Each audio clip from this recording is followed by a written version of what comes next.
Assalamualaikum warahmatullahi wabarakatuh.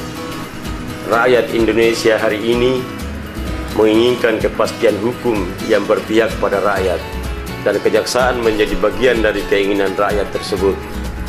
Semoga Korps Adiaksa selalu profesional, gigih dalam menegakkan hukum, khususnya membongkar semua kasus tindakan korupsi yang menyengsarakan rakyat Indonesia. Nah, di usia ke-56 ini, kejaksaan kita harapkan makin berkualitas dan berintegritas, tidak pandang bulu dalam menegakkan hukum di Republik ini. Saya Profesor Dr. Hussein Sam, Rektor Universitas Negeri Makassar, mengucapkan selamat Hari Bakti Adiaksa yang ke-56, 22 Juli 2016.